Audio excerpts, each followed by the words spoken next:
Hi, you're watching a very special session again of Agenda AWANI right here in Davos. Thank you to the World Economic Forum for the first time giving us accreditation, and this interview is right in the media village. CNN was just there, BBC was just behind me, and we've been fighting for media interview rooms with all the big names. However, there's a slight change. They keep on covering after the big fish. I go not for a lesser fish, but by a different reading, gigantic personalities, which might not be sexy by the mainstream buyers of reporting, but we are the rebels of AWANI right here at the World Economic Forum. We go for leaders like Alberto Alemano. Thank you so much for making time. Thanks to you for the opportunity. He has been selected by World Economic Forum quite some time as the future leader, but even at the young age, they have been picked because they're already leaders. And I said future leaders because people like you and me, we are still rebels, alternatives to the mainstream. CNN goes for Henry Kissinger, I go for people like you. So you are academic, you're a law professor, tax professor, but you are an entrepreneur, you are a digital native, you fight for what's right against the status quo. And I want to go to the first part first. There's a tremendous reassessment of higher education in Malaysia. And recently, the most sexy story to do about higher education is how the government is cutting back funding for public universities. That spurs a lot of other discussion. How does university make money? Whether that pursuit is what they should be doing? Why can't they be given money from the taxpayers? But what I want to take away for that and give to you, I guess for somebody like you, you don't look at all that because wherever you are, whatever the system is, you make your own resources and you make your own way. So please share with us the part where you're a lecturer, but you're an entrepreneur, and you're an academic that defies academic. Changing the system from within, that's possibly a motto driving my work as an academic, as a teacher, educator, and as an entrepreneur. So I think we have a mission as educators to change the environment in which we live without necessarily making revolutions, but by understanding which are the elements and the drivers that can change people's mind when it comes to education, for instance. So education is the least creative industry we have ever had, resistant to change. We walk into a classroom as teachers and we do exactly the same thing as the Greeks used to do millennia ago. Students do exactly the same. They walk into a classroom, they sit for many hours, even though we know that it's not very good to learn to stay seated, and we keep doing this. And at the end of the course, I give them a grade. That's a basic education. It doesn't change at all. But the world has changed so rapidly and is changing so fast nowadays, also because of the digital revolution, that there's a moral imperative on each of us to change things and to try to be entrepreneurial. And that's possibly what I've been doing over time. I embrace iTunes. I try to record my classes, to put them out for free in order to educate more people, to give them access to education for free. Then I did Coursera, so the MOOC, the massive open online course. And now I keep doing blended learning. So I give the chance to my students to gain hands-on experience. So why to write a paper, why to write an essay or a thesis or a dissertation if your work is not going to be useful? And I try to connect my students to the real world. And I think universities, higher education, but also lower education should engage more with society. There's a bit of a mismatch between the schools and the society. But in reality, there's no better way to educate our citizens than by giving them the chance to be exposed to society while at school. So we need to connect these two words. Rote learning, the father of behavior thinking, and says that there's not just one kind of intelligence. There's spatial, like space. There's emotional intelligence. So how do you weave all this in against the mainstream where that doesn't matter much? What matters much? Are you a first-class honors student? Do you have a postdoc, a post-PhD? People look at paper qualification, but what you're telling me sometimes will not be reflected in all that. Absolutely. I think education lags behind in recognizing alternative forms of being smart, of being intelligent. We tend to assess people behavior in the classroom by applying one standard, one framework.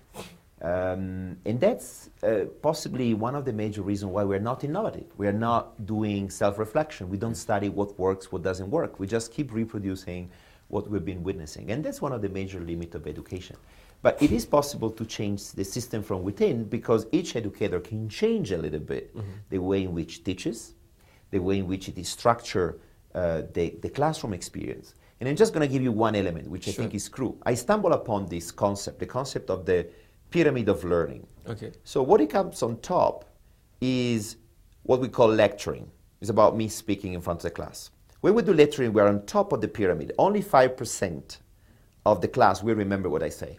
But if I do a case study, it's going to be 10%. If I do a simulation, it's going to be 20%. If I find a way to make students work on real project, we're going to go to 50%. And if I ask the students to become teachers, and we flip the class, it's going to be 75% retention rate. 75 students out of 100 that will remember what they experienced in class, versus 5%, which remain the dominant model today.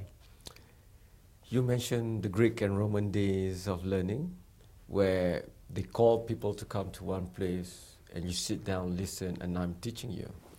But I remember even in my own faith of Islam, the first universities in Andalusia, it was more like the Hogwarts of Harry Potter castle rather than what we have now.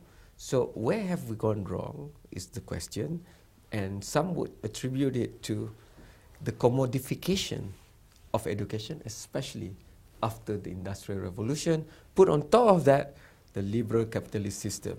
Because you are such a great personality and professor, I want to ask this question to you. What do you think? It's an excellent question. I share your analysis. I think today's education has been shaped predominantly by the Industrial Revolution.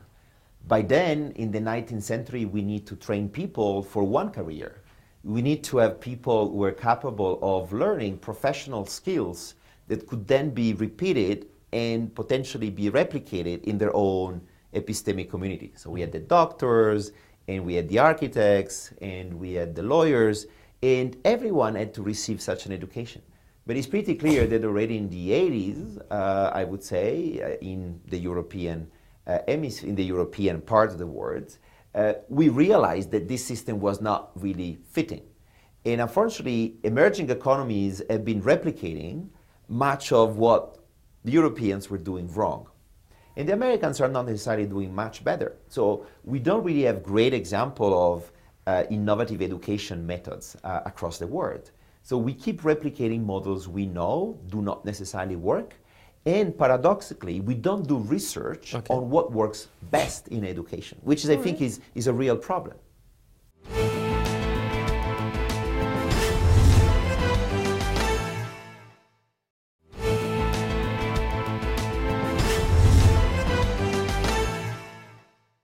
If we want the best education, we want the best of the elites. 3 names would come to mind for the parents in Malaysia, largely. Harvard, Oxford, and Cambridge. But I want to look at your system now in the French side of things, not the Anglo-Saxon. Because there, I don't see really a divide between science, arts, humanities. It's all there. If you're a mathematician, you know philosophy too. If you're a philosopher, you know scientific approach too. Please enlighten us, because in Davos, you need to be diverse. Yes. I think education has been embracing specialization out of need of the Industrial Revolution, as we previously discussed. But in the old days, if you think about major public intellectual figures in the 16th, 17th century, they were extremely eclectic in their research interests. There were people who could be architects and at the same time be writers and be philosophers and theorists. So I think because of the complexity of the world, there is a clear call for more interdisciplinarity and transdisciplinarity, meaning going beyond your field in order to solve problems of the world that are becoming so, I would say, manifest. And I think the World Economic Forum has been doing a good job over the last few years to bring together communities who usually do not work together. So interdisciplinarity is required by any system that try to be problem solved. Yeah. You really want to provide solutions, and this takes time because from an academic perspective, I have no incentive whatsoever to do interdisciplinary work. What I should do is to become the best in my field, not to spend time to develop a language that will allow me to work with an economist or that will allow me to work with a scientist. But of course, in terms of impact of our research, if we manage to bridge these gaps, we're going to be able to provide better solutions to world problem. And this might be about the future of water, it might be, of course, about climate change, it might be about how to address inequalities. You don't address inequality just with economic formulas. You also need behavioral sciences to change people's behavior. You need to use public policy. You need to use many disciplines and bodies of knowledge that usually are not used together. Yeah. The spirit of the law, some of my friends-in-law told me, is as important as the literal, explicit written law. So if I take that kind of approach, how do you look at, as a professor of the law of the European Union, for example, of the debate now of Brexit? Sort of the EU side of things are saying to PM Theresa May, tell us what's your pitching angle for what are the rules that you want to look at, what are the rules you want to change, what are the rules you want to keep, and all this. But from the other side, and I've interviewed the trade envoy of Britain to Malaysia and the ASEAN, and he said, of course they want to know more, of course there are rocks, but we have to protect our position. At the end of the day, it goes back to protectionism of my own interest first. But if I remember correctly, the whole aspiration of EU, if not about myself, but about the collective good. So how now do you think the process of the exit of the UK and Britain is going to be? Well, Brexit caught us by surprise. It was not expected to happen. The European integration process has been irreversible for many years. We always thought that countries would get closer and closer and closer, and in a few times in history, we kind of stopped. But we never made a step back. And now, because of Brexit vote, we know that for the first time, European countries will see that it's possible to leave the European Union. And this might potentially disrupt the way in which the European Union works, but at the same time, nobody knows how this will happen because it never happened before. So how do you disentangle from the European Union, which is a complex trade and political organization, one country, without damaging the nature of the European integration process and the future relationship between the UK and the European Union? So to reply to your question, this is a legal game, certainly, because the law will govern the relationship between the UK and the European Union. But at the same time, the law has to reflect which are the expectations of society. And we know pretty clearly which are the reasons that drove the Brexiteers, so the UK politicians who push for this vote, to leave the European Union. They don't want free movement of citizens. They no longer want citizens like me. I'm Italian. There are millions of Italians living in UK. There are millions of French, millions of Germans. They don't want to host them on the UK territory. But the moment in which the UK will say, you can no longer stay here, the European Union won't be able to say UK is going to be a member of the European Union. In other words, there's no compromise. It's going to be a hard Brexit. The UK is no longer a member. It will no longer be a member of the European Union because of their lack of desire to be part of this big free zone that created so many opportunities to someone like me. I was born in Italy. I grew up across the European Union. I speak several languages. I live in Spain. I work in France.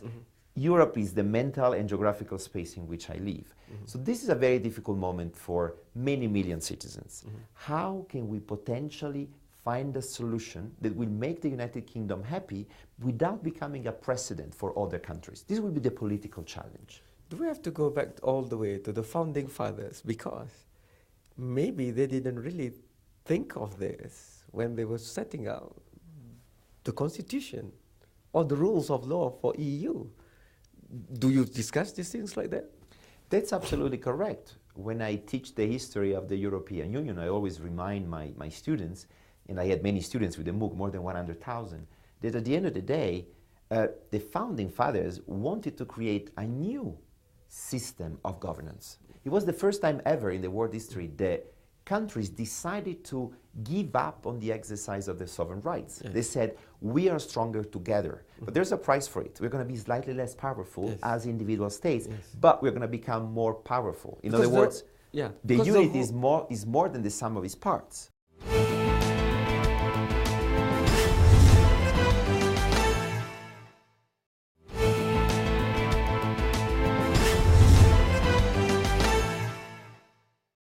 You are still watching a very special recorded session of AWANI right here at the Media Village. Where else? This time of year, in very, very freezing cold Davos. But the discussion has been very heated. The ones that have participated, listened to, and I have a few minutes left with a very great leader, not only in Europe, but I guess for the thinking people of the world. Alberto, a lot of times, still, the perception about Davos is for the elite. So I asked you just now to take out the best from Davos this year, but please link it to how this is what we need. There is no better platform that has so diverse, so elites of people that meet. Yes, there are elites of different industry sectors and institutions, but even those who are not leaders are here because they want to air their views. They want to be at the table and they want to have a share of the discourse. It is very easy to dismiss Davos as an event gathering only elite. The truth is much more sophisticated, I think. It's more complicated. Here in Davos, we all feel privileged to have the chance to be invited and to be part of the conversation.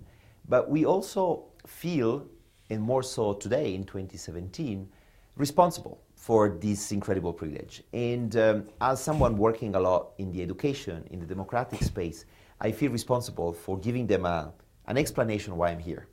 We are here because it's a unique opportunity to shape the debate, the public discourse about which are the problems of the world. So coming here is gaining a voice. It's about gaining a voice.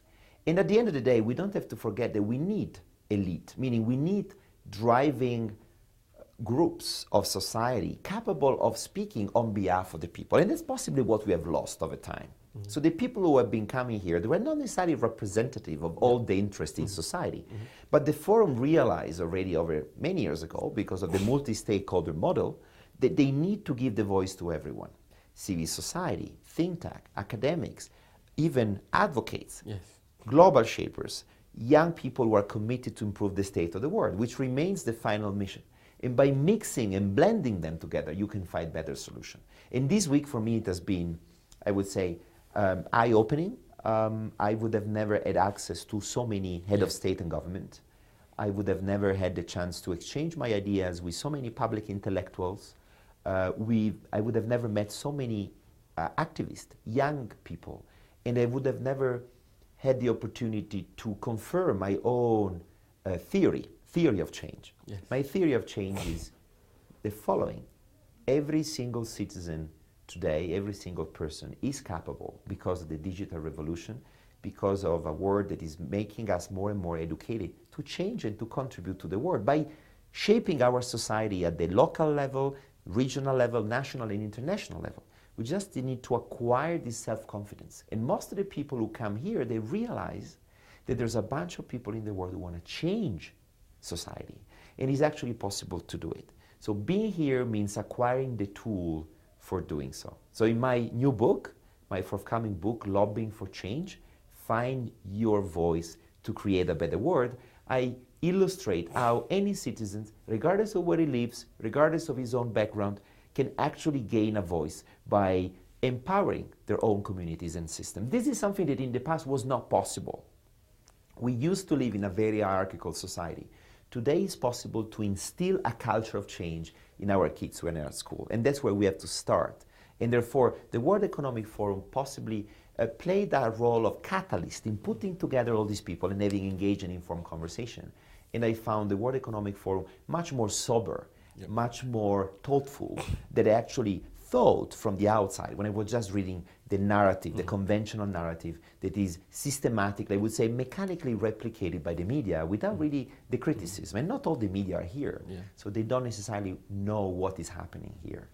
And I think the Davos consensus got it wrong on Brexit, got it wrong on President Trump going into office. So a lot of that has got to go to the fact that it went down to the grassroots. The discussions, whether or not people believe it, fake news or otherwise. Now the empowerment's off. But then democracy is not a perfect tool, because democracy can also be the tool of the have against the have-not. So with that in mind, towards the end of our discussion, all this has been discussed here. The mood is more about Xi Jinping saying this, and now Trump is going to put back something. Yeah. But I think in between is where people like you and me tread. Absolutely, absolutely. We are witnessing the emergence of a new world order. It is pretty clear that is happening.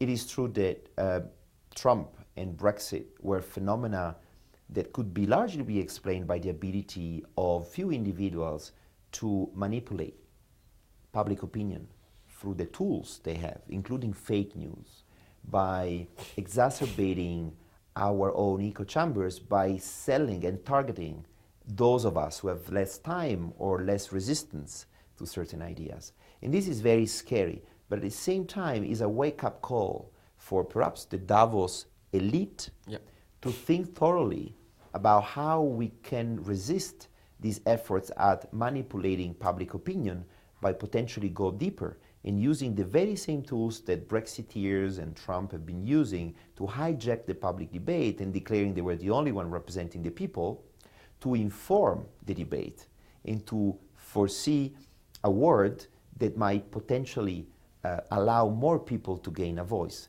And I think the solution, again, is on the individual who has to be empowered by the system to resist to this kind of setting, pre-framing that very often decide for us.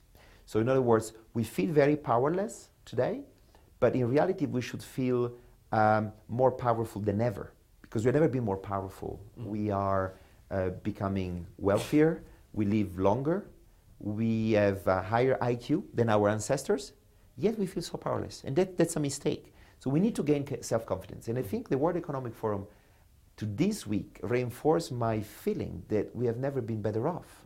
Globalization is something that has been lifting out of poverty millions of people, and we then need to defend it while at the same time addressing the huge, I would say, limits and shortcomings of globalization. So trying to reconcile this attempt at making the world converge with the difficulties of ensuring a redistribution of wealth and allowing anybody to play a role in this new world that potentially should give a voice to everyone. Alberto Alemano, there's never enough time with great people. We haven't reinvented an innovation that can stretch time. So I will have to make you promises that you will give us another interview when possible. I haven't even started to ask about the new tools of the trading of 21st century global world, which is trade agreements, block trade agreements and all that. TPPA was a huge discussion in our country, but I know you'll be going down to KL and I will invite you live into this kind of discussion in the studio. With great pleasure. Thank you so much. Thank you very much.